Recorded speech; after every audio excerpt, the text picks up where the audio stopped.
Hello YouTube!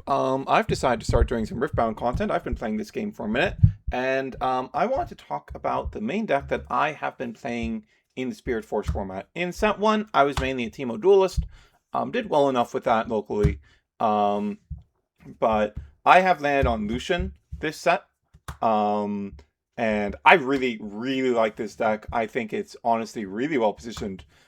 Has a lot of really fantastic tools into a lot of the metagame. It's really great, and I'm really happy with where my list has landed. I'm about to start experimenting with a different list, so I want to do a deck profile on this list before I start exploring that with it as it currently is. Get my knowledge out there. I have some Chinese cards, and this camera isn't like the super best, so I will be putting up card images for those unfamiliar with the cards. But Lucian is a Fury and Body legend with the effect that your equipment get Assault, Assault 1, which stacks, of course. Every single equip has that, so if you have multiple equips on the same unit, then you are able to get that benefit several times over. It is very, very powerful. It's an incredibly good card. It allows us to get our stuff up to like 15 might, 20 might sometimes if we really need to. Like, if we have enough equips, there is basically no defense we can't get over, barring like a double, triple spell songer on Ornn. But it typically won't get to that. Our chosen champion is no surprise if you're familiar with what Orange is doing in this set. It is Lucian Merciless. This is a card that is good enough that a lot of Orange decks are running 3 copies of it in their main deck because it's such a good card and you want to see it early. But we get to run as our chosen champion, so we always have access to it and we only need to run 1, which is really, really good. So Lucian Merciless is 3 energy, 3 might. It has Weapon Master, so we'll get to equip something to it without paying a 1 of its power cost for the equip. And the first time it conquers each turn, he readies himself. So he's going to be able to go into a battlefield, take it, ready himself, swing back to base, no problem, and he'll be safe. Your opponent is going to need base removal to take it out, and pretty good base removal because Lucian is typically going to be sitting down at 5 defensively. The Weapon Master we actually don't make use of that often. If Lucian gets bounced by like Rebuke, that'll come into play. But a lot of the time we don't use this because a lot of the time we are actually developing the Lucian before we have any equips in play. Because I would rather get Lucian into, like, if I'm going second, for example, and I have 3 runes, I would rather develop my Lucian immediately, get into play, and then I will be able to, just play out my equipment next turn, snap it on him, swing him in for 6 total on a battlefield, and that's good enough. So before we go any further, to be clear, this is a non-combo variant of Lucian. We are not playing Trinity Force, and we are not playing Skyfall of Arion. Our focus is to get a good tempo early on, establish that tempo, and win the game quickly with a lot of redundancy. To that end, we are naturally playing some True Drops, which are not very often played in combo. So we are playing 3 copies of Pouty Poro. The main thing this is doing is it's 2-drop. It's a 2-drop that has a somewhat relevant effect early in the game. So this is 2 might and has deflect. It's very nice to make like early like gusts or Hextech rays. Cost a lot more for our opponent. And if we get an equip on it, this is going to be swinging. This is going to be 4 defensively, 5 offensively because of assault. And through the deflect, it'll make it really, really difficult for control decks to handle this. Very expensive for them to handle it. So among the 2-drops that we can be running that aren't the other one, which has a lot more flexibility, this one has like the best use cases in the early game when we see it early. A lot of the time going second, we will actually end up signing this card out, though not really into yellow because we want some extra 2-drops in our deck against yellow, so that's easy for us to put up multiple bodies to give us security against Cold of Week. Our other 2-drop is Legion Rearguard. This card is just absolutely incredible. Really, really good card. So it is a 2 energy, 2 might with Accelerate. This makes the card extremely flexible because it means that early game, okay, we can just develop as a 2-drop, but it also means that later in the game, it's still a really good top deck because we can just slap it on the board, accelerate it, and then put a few equips on it, and suddenly it's swinging in for 8. Like if we put 2 might equips on this, this is now an 8. This is attacking in for 8. 1 puts it up to 5. So it's very, very flexible in that way. Really fantastic. Also, another piece of flexibility is that if you go second and say your opponent missed their 2-drop, or they're playing a slower deck that doesn't like run a 2-drop, right? And you're like, based on what deck your opponent's playing and what they showed you on turn 1, you're confident, okay, they're not going to be able to swing in with like 3 or more on a battlefield on their next turn. So I'm going to accelerate my Legion Rearguard, throw it into a battlefield. And now this is going to conquer, and then it'll hold on my next turn, and then move back. It's Sneaky Deckhand. It can function as Sneaky Deckhand in the scenarios where that is going to work out for us. Because it, while also just being like a basic 2-drop and an accelerate for later stages of the game, that's a lot more useful than Sneaky Deckhand is in later stages of the game.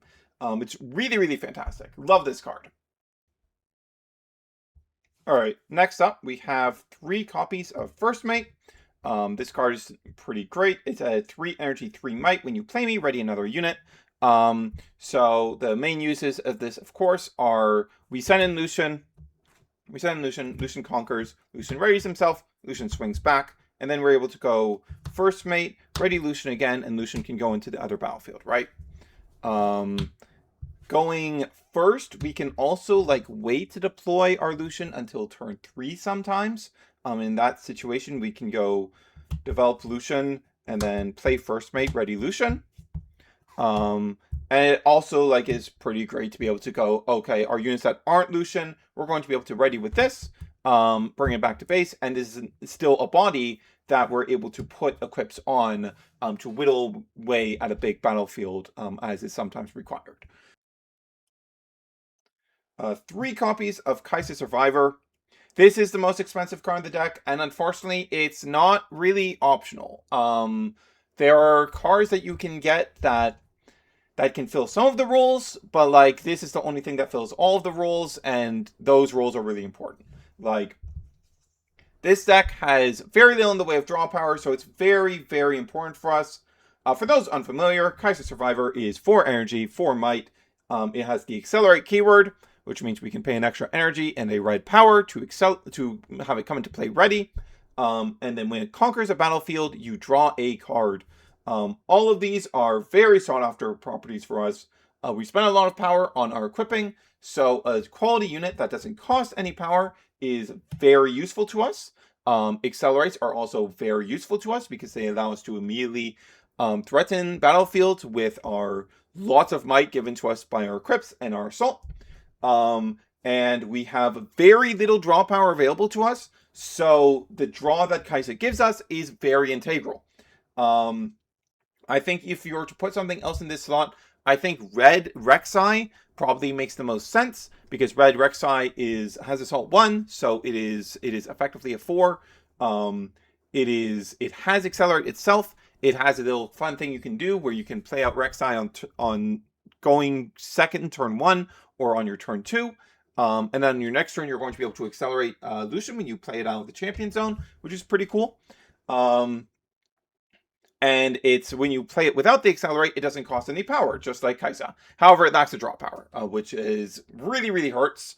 But I think of the available replacements, that's the best one. Kiana is not very good for us. The power cost upfront is very bad. Yeah. Then we have 2 copies of Yone Blademaster. This is a 5 energy, 1 body power, 5 might champion unit. It has Weapon Master.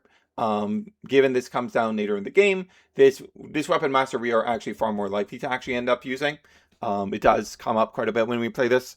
When I conquer an open battlefield, I should actually say the errata.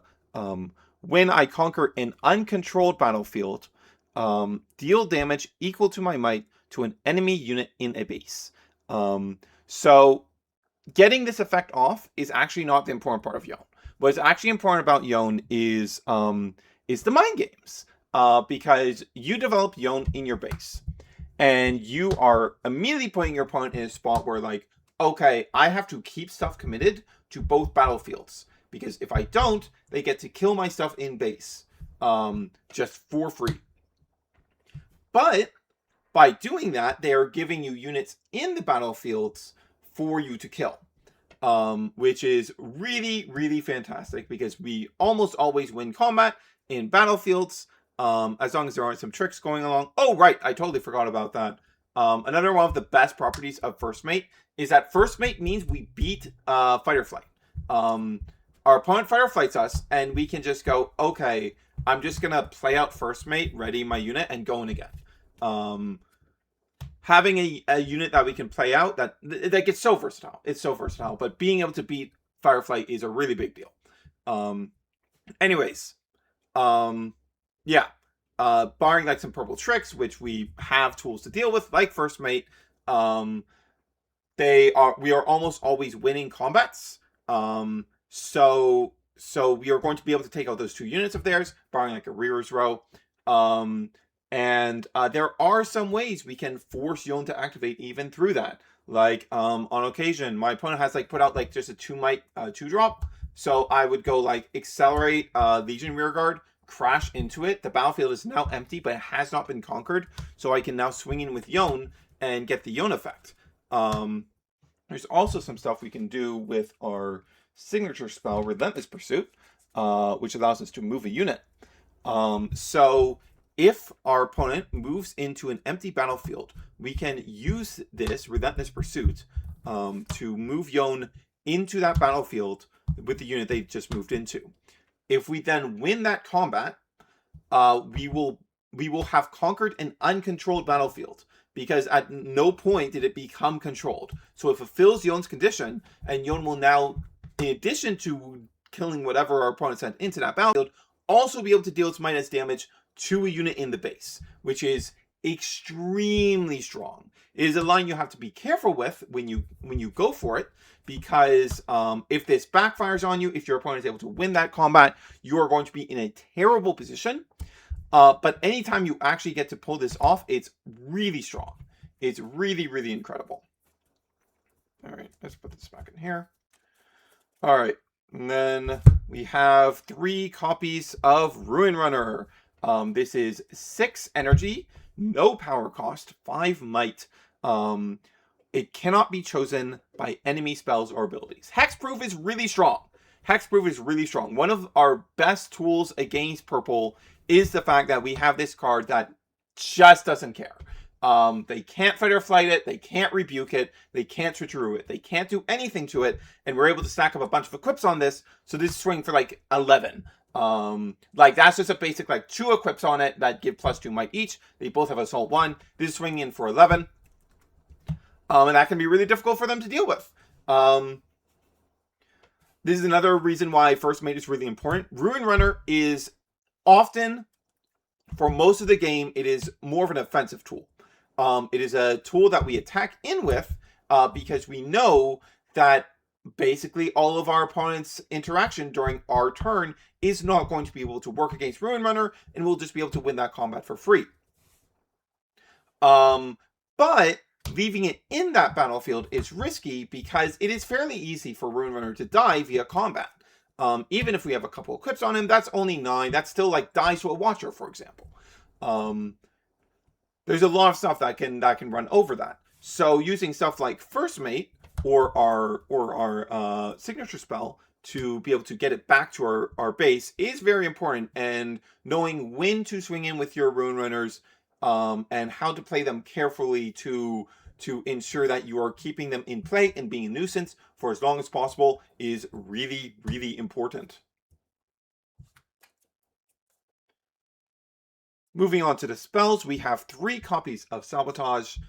So this is 1 energy, 1 body power to look at our opponent's hand, choose a non-unit from among them, and make them throw it to the bottom of their deck. This card is incredible. I was on 2 copies for a while, but I realized, no, I just want to see this card as consistently and as frequently as I can. This is another piece that allows us to like almost always win combat, because like if it is essential for us to win combat on a given turn, we will just go, okay, sabotage, I'm going to look at your hand, and also I'm going to rip something out, and then I'm going to get knowledge of what else I have to deal with, and as I'm able to plan perfectly to be able to win whatever combats I need to be able to win, not risk my units unnecessarily. It's incredible into a lot of different stuff, like the ability to stop like problem equipments, problem gears like Vanguard Armory or Spellsonger or Dazzling Aurora from ever coming into play is so valuable. It's just too good. It's so essential to our game plan. Like it's incredible. Especially into purple. Again, this is one of our really great tools against purple, is the fact that basically all of the purple tricks are, 1, a lot of them are action speed. 2, they can't be used before you get into combat. They don't do anything before then, which means they're free pickings for sabotage. And like knowing which of those tricks they still have in their hand when you're going for your combats is a really big deal. It changes a lot. So yeah. Then we have 2 copies of Punch First. Crazy card they released in Spiritforged for orange. So this is 1 energy, 2 body power. It is action speed, so unfortunately we cannot like react to removal with this. We give a unit +5 might this turn.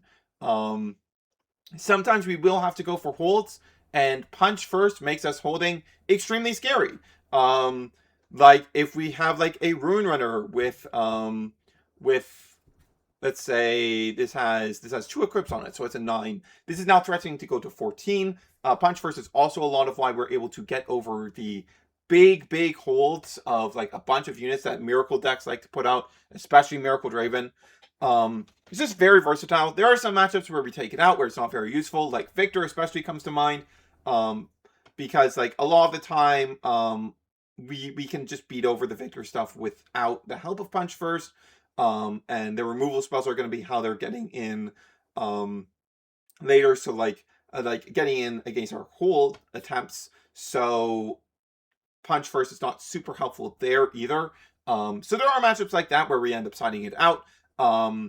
But it is an extremely powerful card that is a really big deal for a lot of the like meta strategies, like into like Aurelia and Draven in particular. It is very powerful. It's one of those tools that allows us to just beat Switcheroo, because we can just like, okay, our opponent has a hidden. If it's Fireflight, we have First Mate or Relentless Pursuit to beat it. But what if it's Switcheroo? Well, in that case, we plan out our numbers so that we're going in like 2 might above them, 2 maybe 3 might above them, and then 3 might is probably ideal, because that means that if they go for Spinning Axe, that's still only getting them a crash, and then they switcheroo us, and we go, okay, Punch First, and that's going to get us back above them. That's of course specifically talking about one-on-one combat. That's obviously less effective when it comes to fighting against multiple units. But we can deal with switcheroo well enough, regardless. And now we properly get to the signature spell, Relentless Pursuit. So this card is a house. This card does such an absurd amount. So Relentless Pursuit is 2 energy and either a Fury or body power. We, at action speed, get to move a unit. Then we may attach an equipment from our field to that unit. And then it also gets the effect for the turn that when it conquers, it will be able to retreat back to base. So, for example, it is the turn we play out Lucian. We Relentless Pursuit, throw him into a battlefield. He wins combat here, he conquers, he readies himself. Relentless Pursuit effect moves him back to base, and then he moves into the other battlefield. After conquering here, Relentless Pursuit will trigger again, allowing him to move back to base. We can, of course, do that with any unit if we have a first mate available, or if that unit was already in play, like say it's a Kaisa. We played Kaisa last turn. We Relentless Pursuit it into a battlefield. It is still ready at this time. It conquers here, moves back to base, and then it will normal move into the other battlefield, conquer here, Relentless Pursuit will move it back to base again, and we got 2 draws off Kaisa, which is obviously very, very powerful. Into any purple matchup, this is a card that we don't want to use aggressively like that in particular. We want to hold it for when they fight or flight us, so that we can then go, okay, I will use my Relentless Pursuit to swing into your battlefield again in that same combat, which means that Draven won't even get a draw off that because the combat has not ended yet, which makes it stronger in that way than First Mate. First Mate will give Draven a draw. Relentless Pursuit will not. Very strong. We can also use it if, like, okay, we don't know what our opponent's hand is, we haven't seen Sabotage, or we used Sabotage like a turn or two ago, and now there's a couple unknowns, maybe there's a hidden that we're worried about. We can go, okay, I'm gonna move my unit into the battlefield. Then, like, say they reveal Switcheroo or whatever, we can then go, okay, I will Relentless Pursuit it over to the other battlefield, conquer here, move back to base, and I'm safe again. I didn't lose my unit. That can be really important as well. And of course, as an action speed, it can be used during our opponent's turn. We talked about the Yona interaction, of course, but there are many times where it is important to, like, we need to catch up on the point race. And one of the best ways for us to do that is to take a point during our opponent's turn. Like, if we are a bit off cadence on our point gain, like say we're on 3 points or 5 points, by using Relentless Pursuit on our opponent's turn in a situation that we have deemed is safe, we're not really worried about anything our opponent's could put out, we're confident that we'll be able to win the combat we're initiating with Relentless Pursuit. Then we can use this, move something in onto an empty battlefield, say, for example. They moved into the other battlefield. This one is, like, empty. And we go, okay, we win this combat. We get ourselves on an even point number, like 4 or 6, move back to base, and now we're threatening double conquer on our next turn again.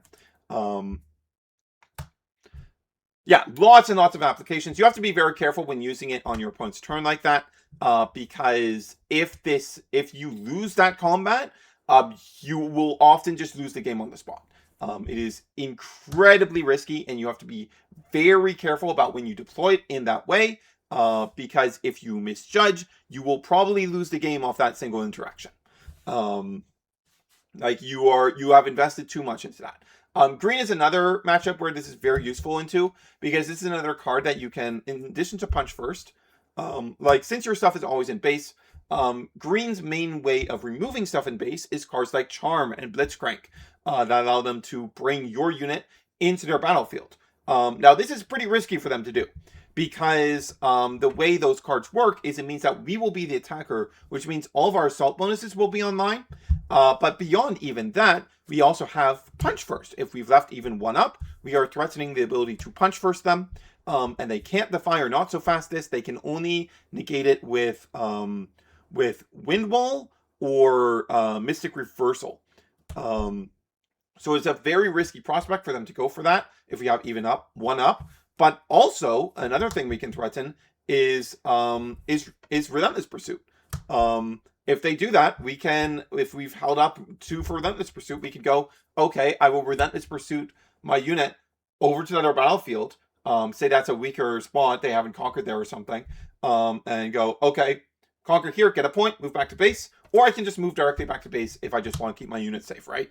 And I'm in an advantageous position anyways. Very, very powerful card. A billion applications. It's Ride the Wind in 2 colors that aren't supposed to have access to Ride the Wind. It's incredibly good. Then we do need the ability to take back the tempo of the game, especially when we go second. But if something goes wrong and, like, we're not able to double conquer every turn, like, we need ways to be able to take back the game. So we have a smattering of removal spells in here as well, especially stuff that's able to hit our opponent's base and disrupt their strategy. Piercing Light is the first. I was on 2 of this for a while, but upped it to 3 because I just wanted to see it consistently. So Piercing Light is 2 energy, 1 red power, and it has repeat for another 2 energy and 1 red power. We deal 2 damage to a battlefield, to a unit at a battlefield, and then we deal 2 to up to 1 other unit. So really for this card, it's a debate between this and Falling Star. And which matches up better depends on matchups. But Piercing Light matches up better into a lot of the red decks. If you're fighting Draven, Annie, or Kaisa, Piercing Light lines up really well because they have a lot of really strong 4-might units. And being able to 2-for-1 or 3-for-1 them while clearing that 4-might unit is really valuable. Like, for example, often the turn 2 of a Draven will be to move their 2-might unit, their 2-cost unit, into a battlefield, conquer it, and then play out their Draven either in base or on the battlefield. Piercing Light allows us to go, okay, I am going to kill both of these units, and that is going to set you back a lot. That is going to massively give me momentum. At that stage, I will definitely have a Lucian developed as well. And this will put me down to either 1 rune or leave me with 1 rune up or 2 runes up, depending on what it is. There's different things we can be doing there from there. Also very valuable. Like, there's a lot of spots where this will allow you to like clear out a battlefield that has a hidden on it.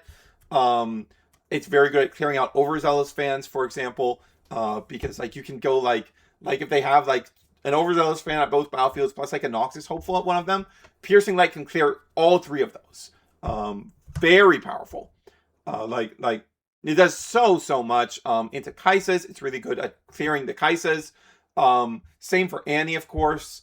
Just matches up very, very, very well into those matchups. And those are the matchups that I really feel the need for a card like this anyways. So I do prefer this over Falling Star. I will say, if we had a bigger sideboard, I would definitely sideboard some Falling Stars, so that we can rejig our removal based on the matchup. Falling Star in particular would be much better against green because they can't defy it.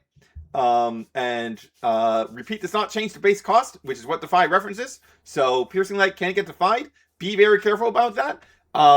Do not use Piercing Light into Azir if they have even 1 energy up. But yeah. The other piece of base removal we are running is Challenge. This is pretty natural as an orange deck that is also spamming a bunch of equips on stuff to get them really big. Challenge is 2 energy, 1 body power. It is an action speed. You choose a friendly unit and an enemy unit. They deal damage equal to their mights to each other. So this can very easily allow us to get very big damage on our opponent's base that normally without a card like Challenge you just would not be able to do. Like you will sometimes be dealing 7 damage to a thing in base and just hard clearing it, which is very, very nice to be able to do. Also, very nice card on Dreaming Tree games because we're very often, the line is very often like we go send in Lucian with an equip to a battlefield. Okay. It readies, and before it leaves the Dreaming Tree, we will challenge, target Lucian, target their like 4-might or less thing in the base, and take it out. One thing you have to be very careful about is combat tricks. So if it's green, blue, or even yellow, yellow has like Death Grip to be aware of. Those are reaction speed cards that can change might. So it can be very dangerous into those cards because like if you miscalculate, if you don't realize they have that, then they can go, okay, in response, I will buff up my thing or debuff your thing. And now their thing lives and Lucian dies and you're down a power and a card. That's very scary. Into blue, you have to worry about that much less if you do it with Rune Runner, because naturally they cannot target Rune Runner with their might reductions. But just be careful with when you're deploying it, how much energy your opponent has. If you're able to sabotage into Challenge, that's always very good because now you have the security of knowing, okay, I know you don't have an out to this. I will now challenge to get rid of that thing in the backline that I don't really like, that I want to get rid of. And of course, we can also use this during showdowns. This doesn't come up that much, but it has come up. It does come up like sometimes. And it's very, very powerful to just be able to stop a a attempted conquer like that while taking out your opponent's unit. And then lastly, we have our equips. So we'll just get them all out now. So we are running 8 equips. This is enough for us to see like 1 or 2 every game. We are just running the most efficient ones. So we have 3 copies of Doran's Blade, which is 2 energy, 1 orange power to equip, and gives +2 might. Longsword is effectively the same. It has quick draw, which means we can play it at reaction speed. Very powerful. And it's 2 energy, 1 red power. Because of quick draw, it'll immediately attach itself to something. And then it has an equip cost of 1 red power. So these 2 are effectively the same card, except this has react speed. And then Warmog's armor. This is all right. It's 1 energy, 1 orange power to equip, gives +1 might, and when I conquer, buff me. So after you've gotten the buff, it'll be giving the same like +2 defensively, +3 offensively that these 2 do, but it is worse at that. There are some other considerations, but I don't really like them. Hex Drinker is never giving you +3 might, and I think we have enough tools to handle the control decks that we don't really need a card like Hex Drinker. I actually landed on this card after recent ruling reveals about Relentless Pursuit, which is that because you choose your maze at resolution, you need a target equipment for Relentless Pursuit. So it is unplayable if you don't have equipment on the field. And for that reason, I do really like Warmogs in that if you're going first turn 2, you're able to weave it into the turn where you go Warmog Lucian in a way that you just wouldn't be able to do with any 2 energy or higher equipment. So it's really nice in that regard, but it's not super great. It is less efficient than our other options, but like it's the best one to fill that slot. Of course, it's also very nice whenever you're fighting like a Fiora, for example, that they do their Monastery of Harana game, and you have Warmogs, and you're like, I would like to draw off your off your Monastery. Thank you. Thank you very much. But yeah, these equips are generally enough. These are just the most efficient ones. All the other ones available are just less efficient, less good, and are going to clog up your hand if you're going to run too many. Yeah, that is the main board. All right, let's move on to other stuff. Oh, let's actually talk about the battlefields first. While we have this all out. So the battlefields, okay. Which one of these is first? So our game 1 battlefield is Seat of Power. So this is when you conquer here, draw 1 for each other battlefield you or allies control. So this is like largely, I think, supposed to be a multiplayer battlefield, but it's also a battlefield that if we double conquer, we're going to get to draw off it for free. There aren't many draw battlefields that Lucian is able to use effectively. This is like the second that we're able to use effectively. So it's really important for us to be able to use this. This is another reason why running 2 drops is important, because like having a turn 1 play that's a unit helps us get Seat of Power online very quickly. These sorts of on-conquer draw battlefields are also really good for us because we're able to go Lucian, swing onto it, get the draw, Lucian will ready, and then Lucian will swing back, so it's open for us to take again next turn. Which is really, really great. Our going first battlefield is Arena's Greatest. We're a pretty aggressive deck, and it really helps us get on even point cadence. Like, for example, you go first, you play out your 2-drop right, next turn you conquer, but that only puts you up to 1. It's very difficult for you to get a double conquer in this position. However, on Arena's Greatest, this will put you to 2, making it much easier for you to set up to, okay, now on my future turns, I will be double conquering, and I will be planning to double conquer for the rest of the game. Because you can, for example, like on that turn, develop out Lucian, and on the turn after that, like accelerate a Kaisa, or like use first mate to double conquer with Lucian, etc., etc. Just makes your life a lot easier.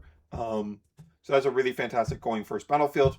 And then our going second battlefield is Sunken Temple. When you conquer here with 1 or more mighty units, you may pay 1 energy to draw a card. We really appreciate that Aurelia and Fiora and decks like that also really like this card, because that gives us draw power in more games. But this card is pretty fantastic. Like, easy example, Lucian, plus any of these 2 might equips is going to be 5 might. That's a mighty unit. And we will be able to draw off Sunken Temple. It costing 1 energy means that we're not always going to be using it. There are also a couple other intricacies to be aware with it. For example, if it is a Lucian with a Warmogs, this is only 4 at this time. We swing in, we conquer, we get the buff, but we did not conquer with a mighty unit. We were not mighty at the time that we conquered the Sunken Temple, and as a result, we will not be able to get the draw, even though we will be coming mighty as soon as off of our conquer trigger. The other thing to be aware of is that assault fades by time the conquer trigger, like the conquering happens. So again, so like let's say we have a 2-drop with one of these 2 mights on it. It swings in. It is 4 with assault 1, so it's 5 during the combat. But during the actual conquer, it will be 4 might, and thus will not be mighty, and thus we will not be able to trigger Sunken Temple to draw a card. So those are 2 interactions to be aware of, but it's still like easy enough for us to get access to make our units mighty and get a draw off this. So it's still very, very powerful for us. Very, very strong. I think I'm just going to leave this out while I do the other parts. For the runes, let's quickly go over this. We have 7 body runes, 5 fury runes. We use much more, a pretty significant amount more body power than we do fury power, especially because of Punch First, which costs 2 body, but Piercing Light also costs 2 red. But like we also have like the Yones, the Sabotages, we have more orange equips than we do red equips, and challenge as well. We just end up spending more orange power in the average game. And we want to have Punch First alive as often as possible. We want our opponent to have to worry about Punch First. Very important for us to be able to do that. So this ended up the correct ratio. There was a time where I was running 8-4. That was a bit too light on Fury, especially with the Piercing Lights in the deck. But yeah. Okay. That's the rune lineup. Let's throw this over here. And then the sideboard. Okay. So I think the most important piece of this sideboard is 3 copies of Ferris Forerunner. So Ferris Forerunner is a 6 energy, 1 fury power, 6 might unit that has Death Kneel, make 2 3 might mech tokens in your base. This card is incredible. This is a lot of what saves our control matchups. Because post side into a control matchup, we will have 3 copies of Ferris Forerunner, 3 copies of Ruin Runner, and 3 copies of Sabotage. Between those cards, we will make life really hard for any deck that is really dependent on its control tools. It is very difficult for them to win out against that. Cold of the Week becomes especially weak once we've established a Ferris Forerunner. Generally, if you have both, you will want to establish the Forerunner first, especially because you will be able to put the Forerunner directly into a battlefield safely, and after you conquer it the turn, right? And then if your opponent clears it, you're probably going to swing back on something of theirs, while also making 2 mech tokens. And that scenario is now very safe for you to develop the Rune Runner on the next turn. Because you will now have these 2 mech tokens that are providing you insulation against Cold of Weeks. So that's very, very strong for those matchups. I've dropped 1 set total to a yellow deck. I haven't really lost to Kaisas or Control Victors at all. I haven't gotten paired into any of my local Ezreal players. So like I have less experience in that matchup than I'd like. But it also feels pretty good there. You have to be more careful with Forerunner in that matchup though, because they do have Rebuke, and Forerunner really sucks into Rebuke. But yeah. Next up, we have 2 copies of Brynhir Thundersong. This is not the only thing you can be putting in this slot, but this is very powerful into, this is 6 energy, 5 might. When you play this, your opponent cannot play cards for this turn. So there's a react window to this. Your opponent can dish out a bunch of buffs into purple. This is really nice because like switcheroos, fireflights, and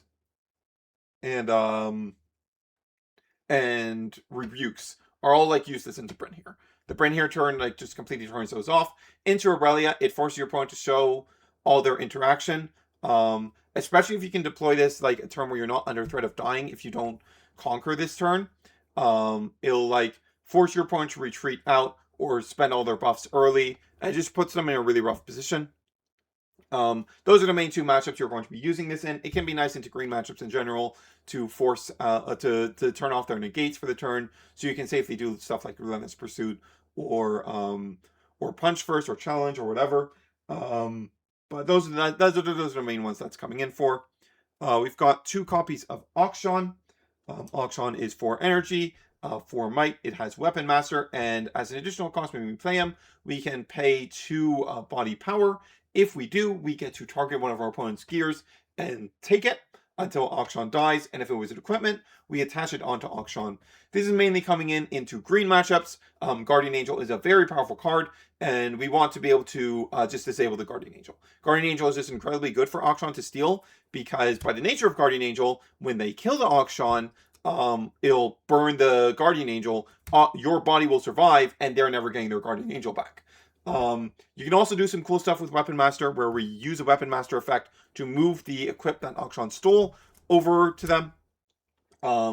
And that results in, okay, Auction dies, I've lost control of the equip I stole, however, it is still attached to that unit. So until they do something to get it off of that unit, like a Weapon Master effect, or like Jack's Legend effect, or just kill that unit, we are still going to be getting the benefits of that equipment, which is pretty good.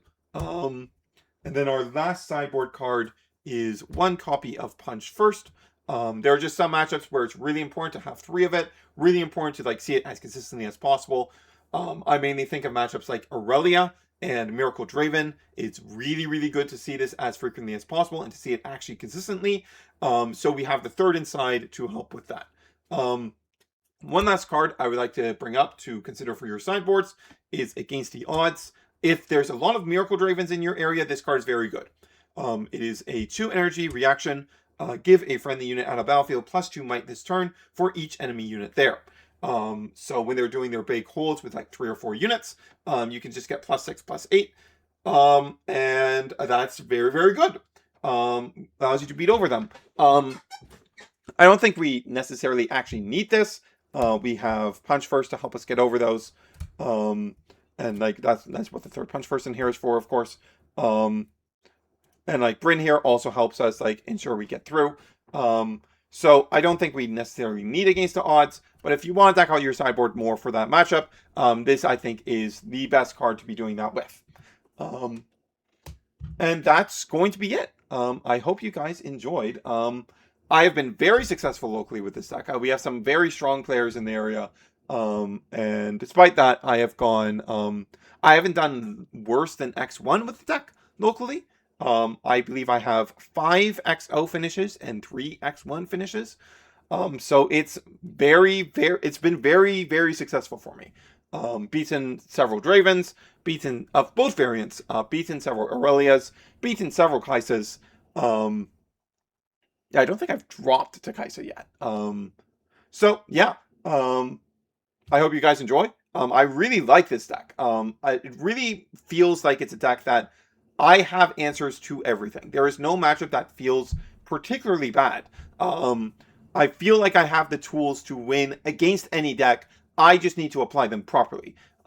Having a lot of redundancy also makes the deck extremely consistent. Like, I especially love for the control matchups this thing where I have 3 Forerunner, 3 Rune Runner, 3 Sabotage, because it means that I am practically guaranteed to see at least one of these tools, and I will probably see multiple over the course of the game, and that's what you need to win there, right? If you're able to do that, you will win that matchup a lot of the time. So that's going to be it from me. I will see you guys later. This is Hunter Search, signing off.